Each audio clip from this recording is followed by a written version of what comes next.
Rafael Belaúnde, con IQ Latino, empresario y consultor graduado en Economía del Perú, exministro de Energía y Minas del presidente Manuel Vizcarra, hijo del destacado geólogo y senador Rafael Belaúnde y también candidato presidencial. ¿Cómo está, Rafael? ¿Qué tal? Muy buenos días, gracias por la invitación.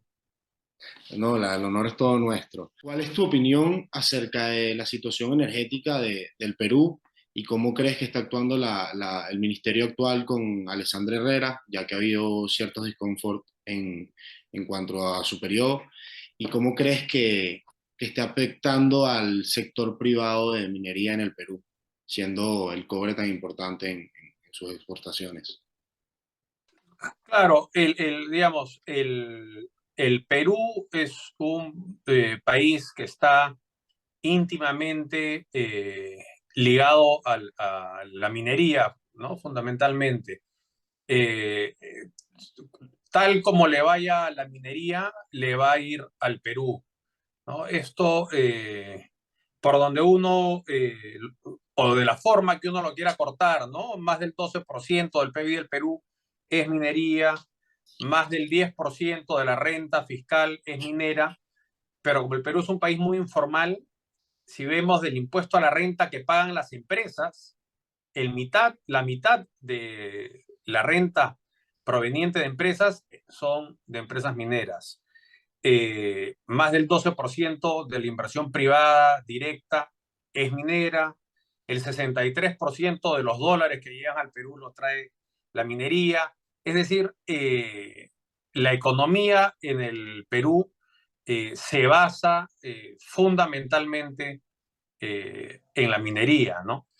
Y la minería, como los hidrocarburos y el sector hidroenergético en general, está, son actividades pues de riesgo, ¿no? Son actividades que demandan primero enormes cantidades de inversión en la fase de exploración, que es dinero que se arriesga porque digamos, por lo general las exploraciones no conducen a un proyecto viable, ¿no? Entonces hay que gastar mucho dinero en explorar. Cuando finalmente encuentras algo, hay que invertir mucho dinero en explotar, y estas son inversiones pues de miles de millones de dólares, tanto en el campo energético, hidrocarburífico o minero. Entonces, siendo así las cosas, la confianza que genera un gobierno es fundamental, ¿no? Es de capital importancia. Nadie, por ejemplo, en el Perú opera una mina, Las Bambas, en el sur del Perú, demandó 10.000 millones de dólares poner esta operación minera en marcha, ¿no? Lamentablemente, y sobre todo a partir del gobierno actual, esta operación minera está interrumpida prácticamente la mitad del tiempo, ¿no? Entonces, digamos, con todos los antecedentes que se han generado con la asunción de este nuevo gobierno contra los sectores minero e hidrocarburífico, las malas señales que tienen que ver con, digamos, arrebatos de nacionalizaciones o reformas tributarias sobre un sistema tributario que ya es muy eficiente y progresivo, eh, multiplicación en las normativas burocráticas y una total orfandad o abandono cuando vienen bloqueos o actos de violencia contra las operaciones mineras o energéticas.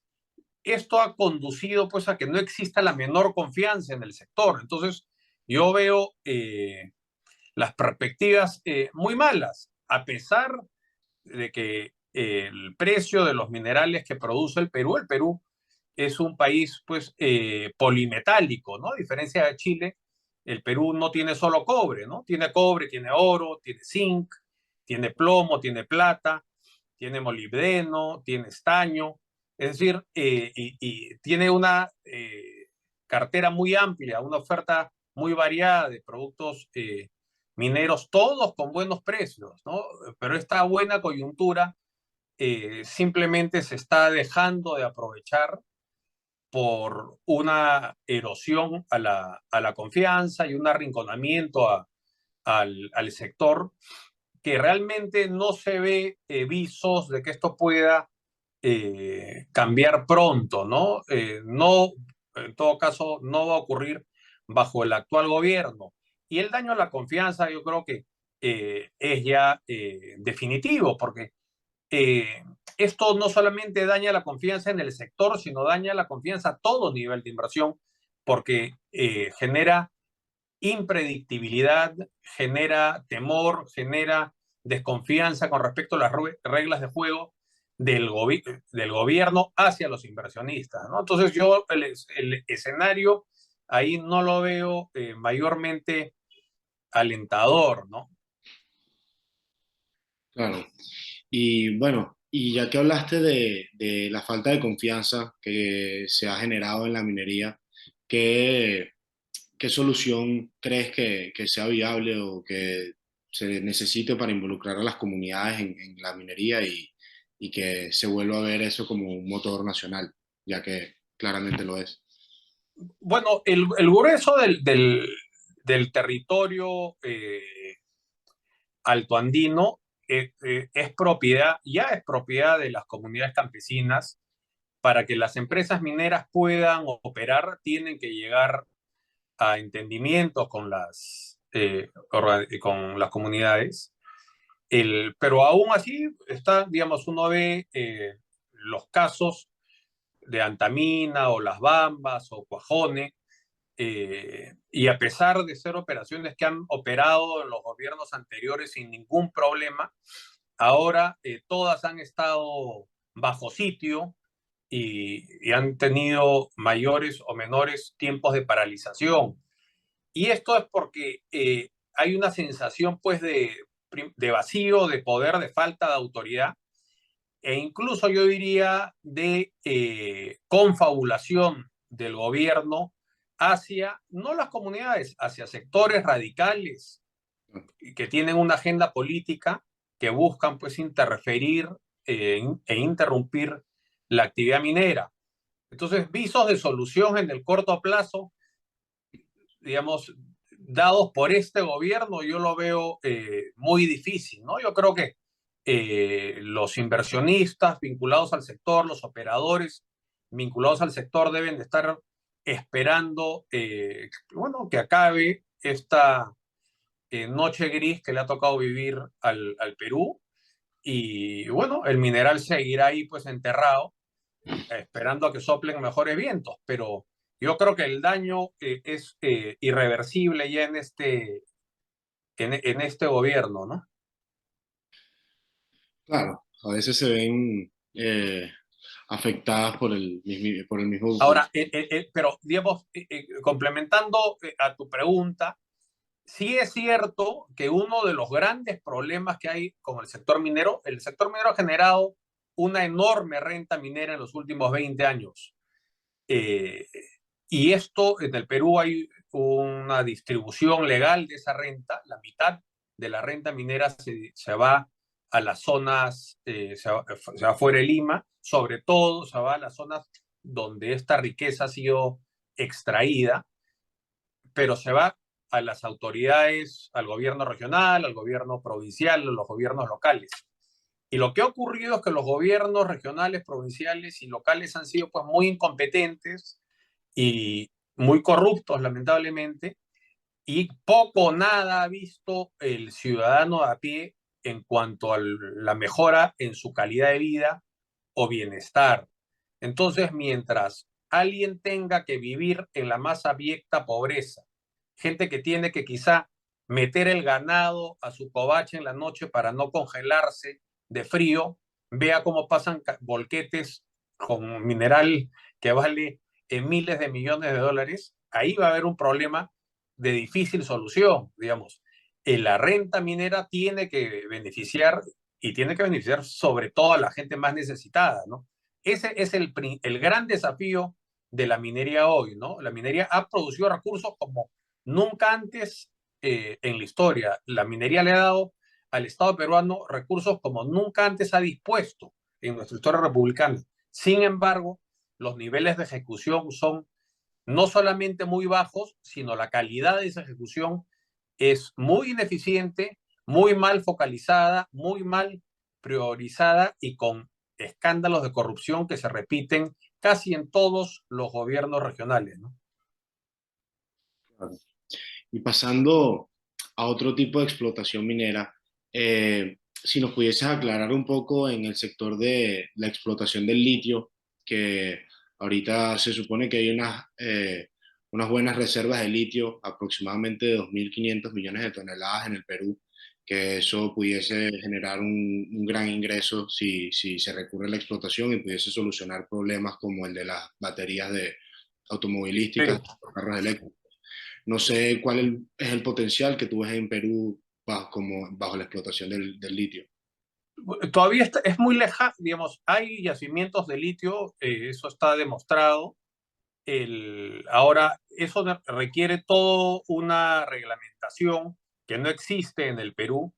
En el caso del Perú, el litio muchas veces está acompañado con material peligroso para la salud, incluso con medio radioactivo. Entonces tiene que haber toda una normativa para facilitar su extracción y procesamiento. Ahora, el litio no es tan escaso como se pensaba, ¿no? Hay mucho litio en Bolivia, hay muchísimo litio en Argentina. Digamos, el gran mineral que tiene el Perú es el cobre, y el litio y el cobre son los dos minerales de la nueva revolución industrial, que es la migración de los motores de combustión interna a los motores eléctricos, ¿no? Los motores eléctricos son una batería y cableado de cobre. Entonces la demanda por cobre, yo creo que por varias generaciones a venir, yo creo que va a ser muy alta justamente por este cambio tecnológico, ¿no?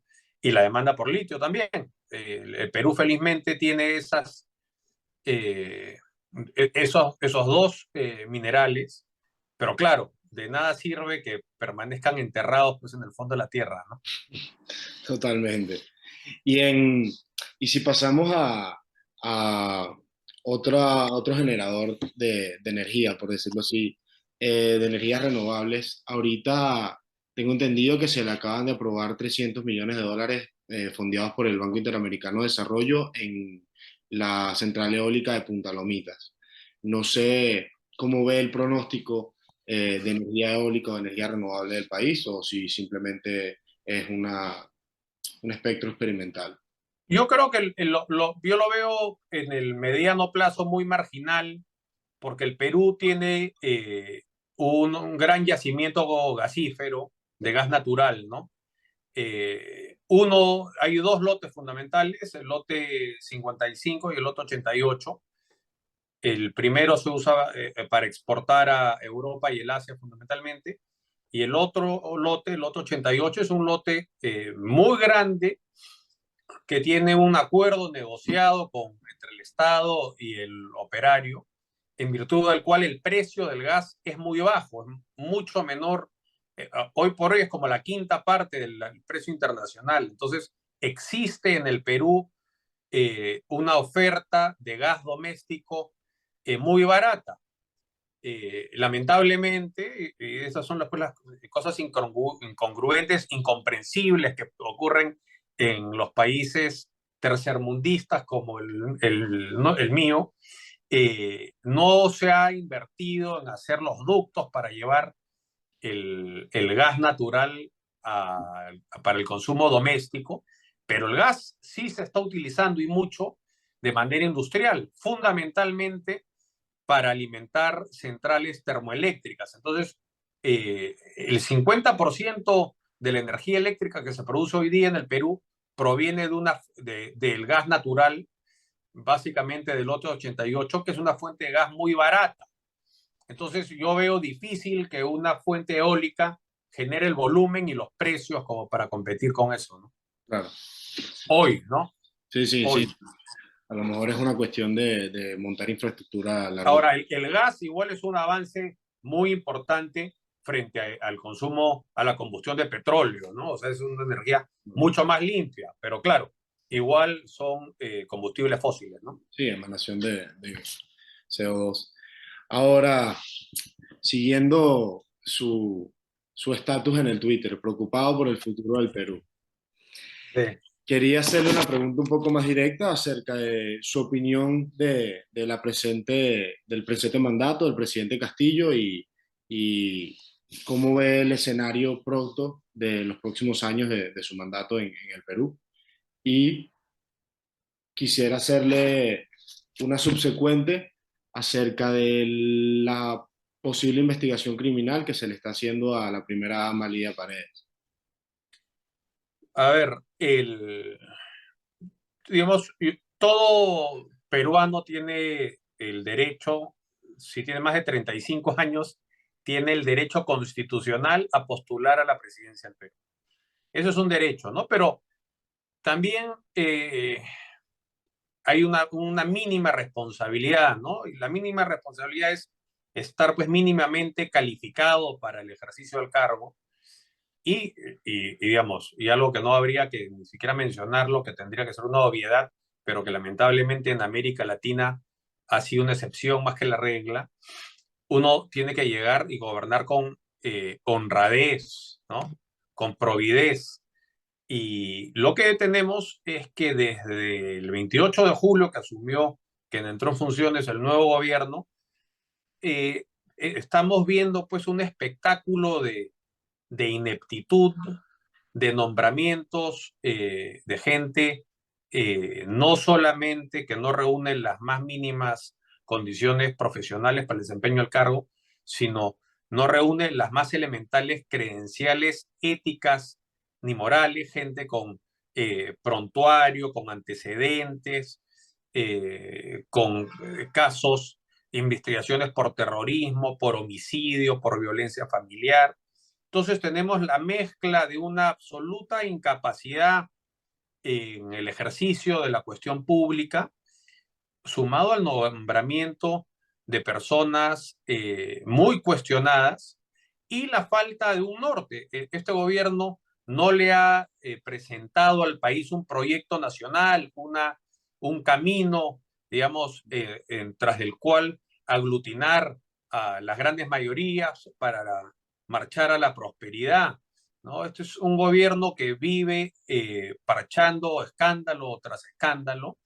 Los escándalos y las denuncias por corrupción no se han dejado de suceder, se atropellan unas tras otras, digamos, de manera imparable, ¿no? Increíblemente está la magnitud y el número de estas denuncias y estos hechos que la gente se ha empezado como a anestesiar, ¿no? Ya, digamos, una denuncia por robo, por soborno, parece casi una cosa menor, porque al día siguiente es eh, ocultada o ensombrece porque resulta que el ministro en funciones había tenido 2 investigaciones por homicidio. Entonces, es un gobierno, yo creo que digamos, en nuestra historia republicana hemos tenido gobiernos buenos y malos, más honestos y menos honestos, pero yo creo que con este nivel de ineptitud y esta cantidad de escándalos de corrupción es algo sin precedentes en la historia del Perú, ¿no? Entonces, el pronóstico, pues, es muy, muy malo, ¿no?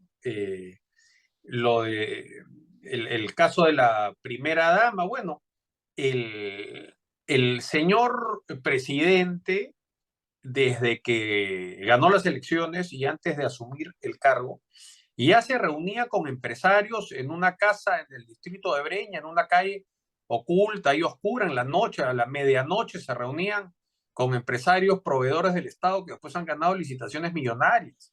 Y siendo presidente salía a escondidas a reunirse con empresarios que después ganaban licitaciones millonarias. Y después están, bueno, estos últimos acontecimientos donde a través de decretos de urgencia, que es una modalidad legal que existe en el Perú para poder girar dinero del Tesoro Público sin cumplir los requerimientos eh, o todos los requerimientos que exige la ley, se han repartido pues dinero a diestra y siniestra a amigos de la pareja presidencial para ejecutar obras que están paralizadas, que están inconclusas, cuyos beneficiarios son los amigos del presidente, los amigos de la primera dama, empresas que nunca habían contratado pues por más de 100.000 soles, ganan contratos millonarios. Entonces, es el desprecio por el manejo riguroso de los recursos del Estado, ¿no? Ahora, me da la impresión que la Fiscalía ahí sí está haciendo un trabajo serio, riguroso, y no es de sorprender porque ya hay una campaña desde el gobierno para desacreditar y mellar la credibilidad de la fiscal de la Nación, ¿no? Claro. Bueno, la lucha constante del latinoamericano en contra del nepotismo, ¿no? Sí, Eh, bueno, Rafael, muchísimas gracias por tu tiempo. No sé gracias si a ti. tienes un último mensaje que quisieras darle a la No, audiencia. encantado. Bueno, esperemos pues que eh, en, eh, digamos, en una siguiente oportunidad tener un mensaje más optimista que transmitir. Esperemos que sea así. Bueno, Rafael, muchísimas gracias. Ha sido un verdadero Gracias a ti. Gracias a ti. placer de la UNDE con IQ Latino. Hasta luego. Gracias.